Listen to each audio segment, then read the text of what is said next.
What's up, everybody? Cam and Chris back again Back with another again. one.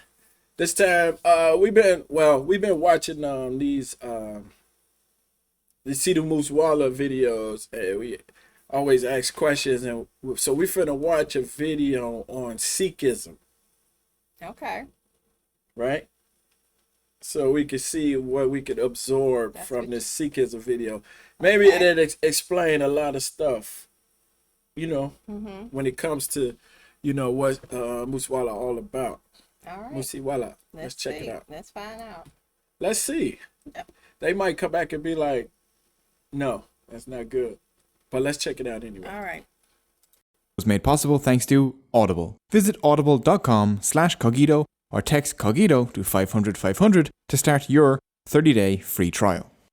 This is the Harry Mandir, the world's largest free kitchen. It serves free vegetarian food to about 100,000 people every day. Wow. It's also the holiest site in Sikhism, the fifth largest and youngest of the world religions. A religion that preaches about love, peace, and the equality of humankind, but also asks its followers to carry swords. So, who are the Sikhs? What do they believe? And why does everyone confuse them for Muslims? Well, let's find out. Hmm. You think because of the turban? That's what I would think. Cause they don't. Sikhism Yeah. originated in the Punjab area of India and Pakistan 500 years ago. The Punjab, the land of five rivers, is one of the most historically and culturally dense areas on earth. This was the home of one of the world's earliest civilizations, the Indus Valley Civilization. Persians, Greeks, Central Asians, Mughals, the British, and others have all Mughals. invaded here. I meant Mughals. Mughals invaded here. Hinduism, Harry Buddhism, Potter. Islam, Jainism, and a handful of other faiths have all left their mark on the region. The diverse culture of the Punjab has heavily influenced the Sikhs. Today there are about 25 million Sikhs. They make up about 2% of India's population, but about 60% of the Punjab's. The Sikh diaspora is spread out across the world, with concentrations in the UK, Canada, the US, East Africa, Australia, and Malaysia. Sikhs, interestingly enough, make up about 1.5% of Canada's population, which is second only to India. The word Sikh means learner. Sikhs call their religion Sikhi, Gursikhi, and Gurmat. You can't really understand the Sikhs without understanding their relationship with gurus. The word guru means a teacher or spiritual guide. The guru teaches and the Sikh learns. The Sikhs follow the teachings of 10 succeeding gurus that have shaped Sikhism. The first and most important guru is Guru Nanak, the founder of Sikhism. Born in 1469 CE near what is today Lahore, Pakistan. Nanak was seen as special even as a child. As a baby, he was said to have had the laugh of an adult man. Here comes the bird. As a teenager, he preferred to listen to Hindu saints and Sufi Muslim preachers rather than his own parents. As an adult, Nanak would settle in Sultanpur, where he worked for the government. The actions of his fellow government officials and the rich and powerful disgusted him as they exploited ordinary working people. And Even then, the government always corrupt. It's crazy. Let's go. he hated the caste divisions that he saw all around him. One day, while bathing in a river near Sultanpur, Nanak had a miraculous experience. He was swept up into God's court, where God spoke to him. Nanak reappeared 3 days later, declaring, "There is no Hindu and there is no Muslim. There was only God." This was a message inspired by his experience with God, one that spoke in favour of the equality of humankind and against caste, ethnic and religious divisions. Nanak would later say, "Accept all humans as your equals and let them be your only sect." Right. I like that. 9 human gurus followed Nanak, all preaching the same message of one God and the equality of humankind. 2 fundamental events that shaped Sikh history was the martyrdom of 2 gurus. The first was the 5th guru, Guru Arjan, who was roasted alive by the Mughal Emperor Jahangir. The next martyr would be the 9th guru, Guru Tegh Bahadur. He was beheaded by the Mughals while attempting to defend the religious rights of Hindus. His son, Guru Gobind Rai, the 10th and final human guru, started a new Sikh community called the Khalsa. and ended the line of human gurus by making the Guru Granth Sahib, the Sikh holy book, the last living guru. We'll take a closer look at both of these in a bit. So with that brief history out of the way, let's take a look at the core beliefs of Sikhism. 1. One God. The Sikh holy book, the Guru Granth Sahib's opening sentence is just 2 words, Ik Onkar. There is only one God. Nanak made sure it was clear that the focus was on one. Ik doesn't just mean one, it is literally the numeral 1. One God is by far the most important belief in Sikhism. This may not be the kind of God you're used to though. Sikhs believe in a formless, genderless, universal God, beyond description. This God is all of reality and is within everything. They believe no idol or image could ever represent this being, so they use the sacred symbol of Ik Onkar to represent it instead. Many Sikhs refer to this one God by the name Waheguru, Wondrous Lord. Guru Nanak and his followers constantly emphasized that this one could be understood in many different ways. No religion had a monopoly on the truth. Nanak's one could be known as Vishnu, Allah, the Tao, Yahweh, the algorithm, or any other name or belief. There was no need to fight over whose God was the true God, as they were all the same one. Right. Recognize all mankind, whether Muslim or Hindu, as one. The same God is the creator and nourisher of all. Recognize no distinctions among them. The temple and the mosque are the same, so are Hindu worship and Muslim prayer. Human beings are all one. Guru Gobind Singh.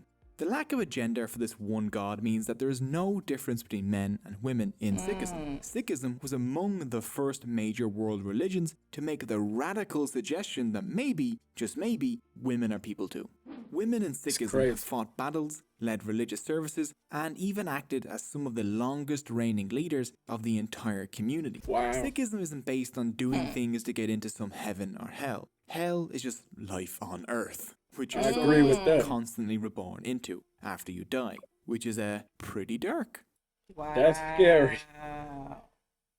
Reincarnation, because some people feel like they lucked out on life. I do, because it's some people that grow up in terrible situations, and I'm just talking about here, not to mention in other countries where it's worse, or back in the past when it was way worse. Yeah.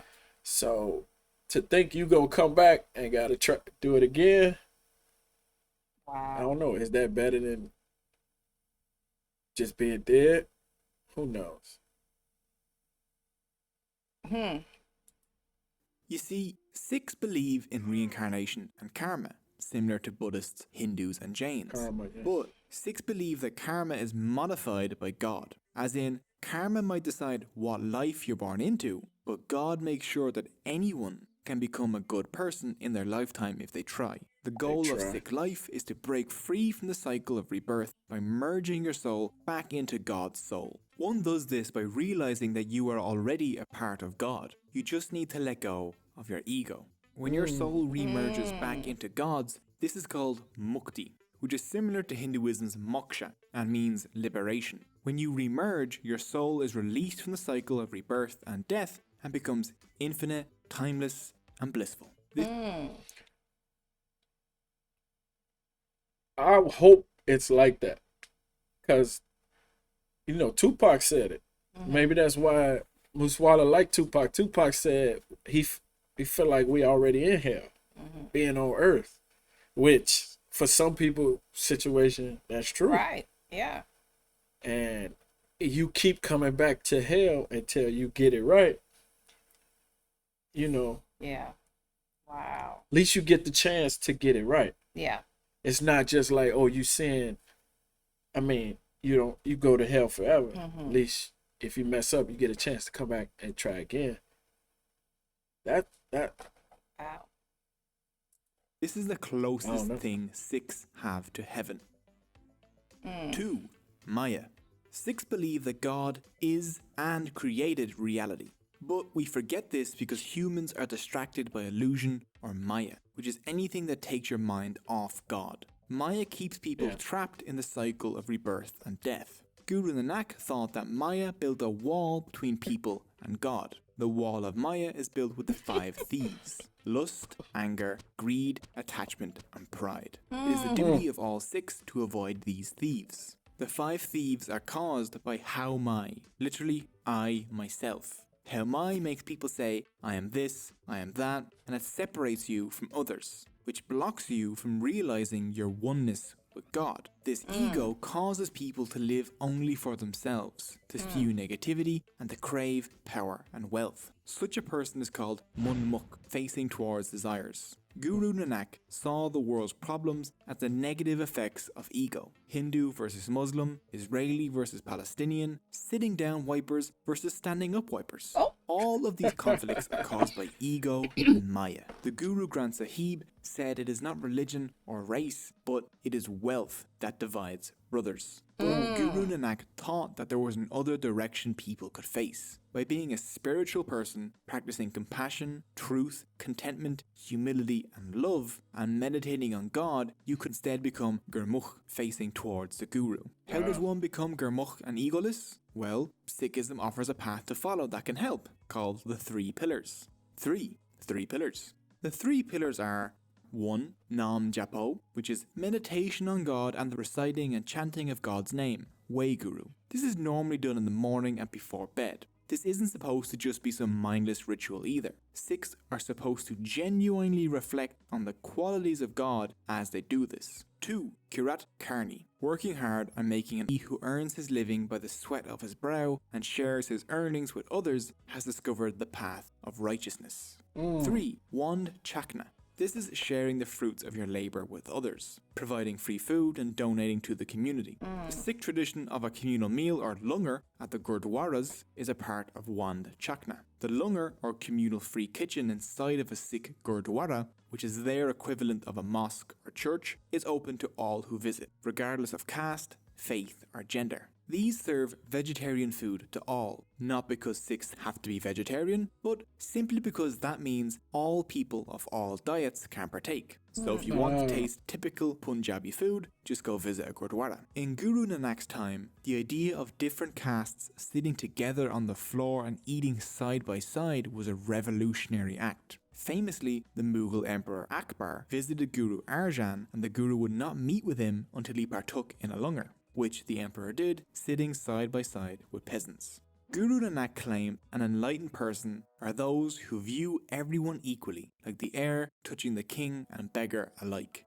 Another vital part of Sikhism that isn't one of the 3 pillars is seva, which is selfless service. Through service to their community, Sikhs can become more humble and overcome their ego. Seva can include cleaning up the Gurdwara, preparing food, or cleaning dishes in the langar, or it can include volunteering, building things for your community, or subscribing and ringing the notification bell on educational YouTube channels.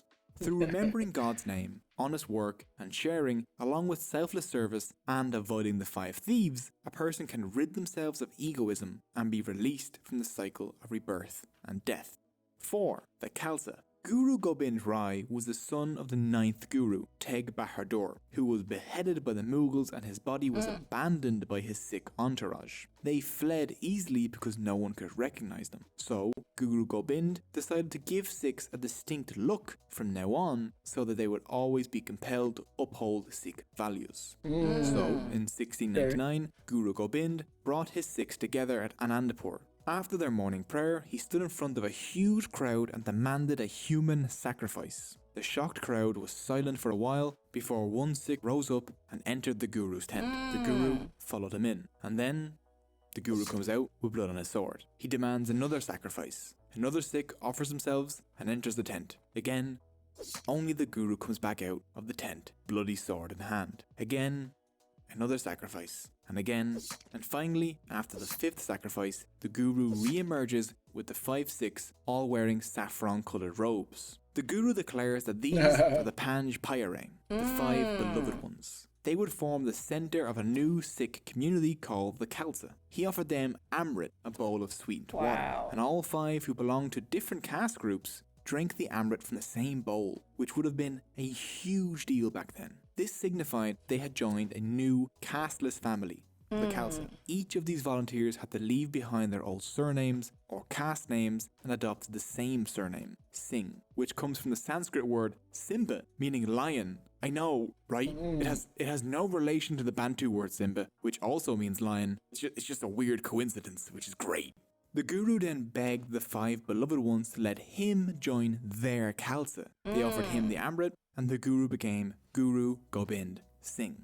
Women were admitted to the Khalsa the same way as men. After drinking the Amrit, they received the surname Kaur, meaning princess. The Khalsa gave the Sikhs a new, unified identity, tied together as one family, with one name, without caste, with the goal of defending the weak and promoting justice. Today, many Sikhs still undergo the Amrit ceremony and take the surnames Singh and Kaur. The Khalsa were also given new rules to follow, which included the wearing of the Panj Kakar, or the 5 Ks. The first was Kes, which is uncut hair to represent discipline. The second was Karga, a small comb in the hair. The third was a Kirpan, a sword to uphold justice and protect the weak, which is nowadays usually a small sword. It is importantly not an offensive weapon, and the Sikh code of conduct claims it can only be used to destroy tyrants and oppressors. It must not be used for anything else. The fourth is Kakahira, kind of loose-fitting boxer shorts to represent sexual restraint. And the fifth is Kara, a steel bracelet. Its circular shape represents the infinity of God. Interestingly, the turban is not one of the 5 Ks. What? Instead, it's worn to cover the Sikhs' long, uncut hair, the kes. Turbans have become essential to Sikh identity and hold very special significance to them. Chances are, if you see someone wearing a turban, the vast majority of the time, that person will be a Sikh, not a Muslim. 5. The Guru Granth Sahib. The Guru Granth Sahib is the holy book of the Sikhs. It contains the teachings of the Gurus and acts as a spiritual guide for Sikhs around the world. It is probably one of the only holy books that contains not only the writings of the religion's founders written by themselves rather than after their death, but also the writing of people from other religions. The writings of Muslims and Hindus can be found throughout, along with references to Judaism, Buddhism, and Christianity. Before his death in 1708, the 10th Guru, Guru Gobind Singh, ended the line of human gurus by bestowing guruship on the Adi Granth, turning it into the Guru Granth Sahib, making it similar to both the Bible and Quran and a living prophet at the same time.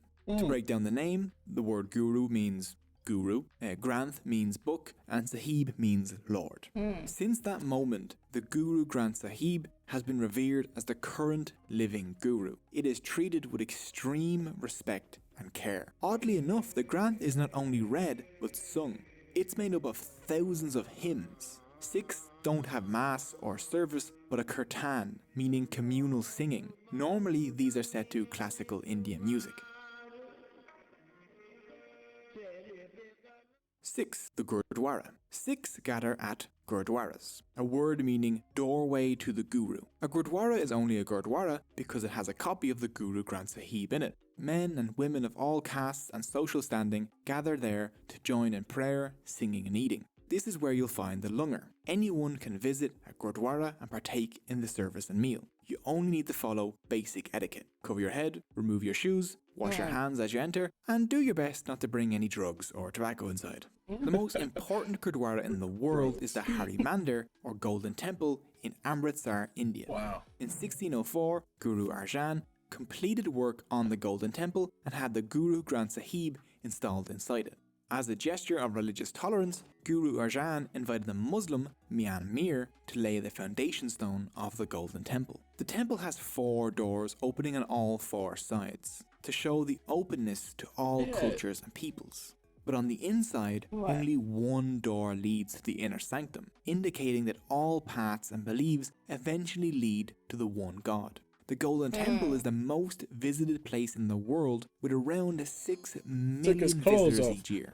The langar at the Golden Temple serves a free meal to about 100,000 people each day, making it the world's largest free-serving kitchen, all run and staffed by volunteers. Wow. And the waiting list to volunteer in the Golden Temple has hundreds of thousands of names on it. Wow, the waiting list to volunteer. Waiting for option. If you like this content, please subscribe, and if you have any questions, leave them below and I will answer them in a comment response video. If you're interested in supporting the channel, there are links to my Patreon and my t-shirt store also in the description. Thank you so much for watching.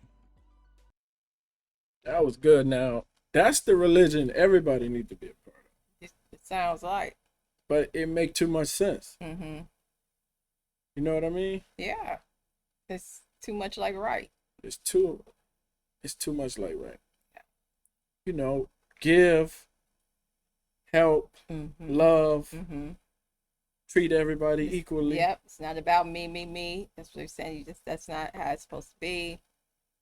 Yeah, that was awesome. Other religions might preach that, but you got other people, the people at the top of them religions abuse it more than. Yeah. But don't get me started on that. You gotta practice what you preach. But that makes too much sense. That makes too much. It's too much like right. That's all I'm saying. That was awesome. That was very nice. 100,000 people in a day with thousands of volunteers with a waiting list to volunteer. Wow, that is awesome. And the fact that it's vegetarian food, that means if you're Jewish, Muslim, you'd be like, it has to be kosher, or I don't eat pork. Right. You don't have to worry about that. Right. They said everybody can eat. Everybody can eat. Everybody can sit together, side by side. I wonder why that. I know why that religion ain't pushed, but thank y'all for watching. That was a cool video. Yeah, that was awesome. That was. Now I know what their wrap is and who wears it and why they wear it and what's under it. Because I used to always wonder what's under it. Very informative. Yeah. Let us know what we need if it's more. If it's another video to watch on, like maybe a video on Punjabi.